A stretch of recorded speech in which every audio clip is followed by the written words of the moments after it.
ازيكم عاملين ايه؟ ان شاء الله تكونوا بخير. بما اني اسكندرانيه بقى والسمك دي لعبتنا. تمام. فاحلى تتبيله سمك اسكندراني ما فيهاش اي افتكاسات يا جماعه. بلاش اللي يقول لكم حطوا حطوا حطوا، كل دون مش صح على فكره. بيخلي السمك ما يبقاش حلو خالص. احلى تتبيله سمك. تمام. المقادير هي ثوم مفروم فريش، فريش مش متخزن في الفريزر كذا شهر يبوظ طعم الاكل كله. تمام. ملح، فلفل اسمر، كمون، هريسه شطه. تمام. وليمون طبعا. غير كده اوعي تحطي، ما تحطيش بهارات، بهارات. تمام. في شيفات كتير بيقولوا على حاجات كده غريبه. تمام. هو تتبيله السمك مفيش اسهل منها، وتخلي لك السمك كده ولا زفر ولا ليه طعم كده غريب. تمام. هو اهم حاجه الثوم يبقى فريش. تمام.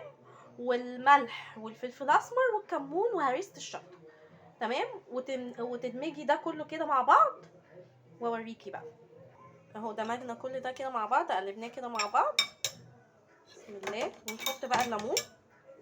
ليمون كتير قوي، الليمون ده هو اللي بيضيع زفاره اي حاجه. بسم الله. طبعا مش نص ليمون، احنا عايزين ليمون تاني.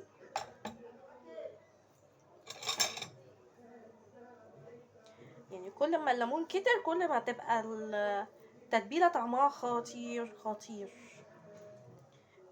بس كده، وحشي سمكك بقى. اهو بصوا حشينا السمك كده. تمام. الباقي بقى من الثوم يدعكي بيه بقى ايه السمكه من بره، تخليها خطيره اصلا يعني. تمام. بس كده. رشي بقى ليمون. والليمون رخص يا جماعه، يعني الليمون رخص، الحقوا. الليمون رخص في السوق. تمام.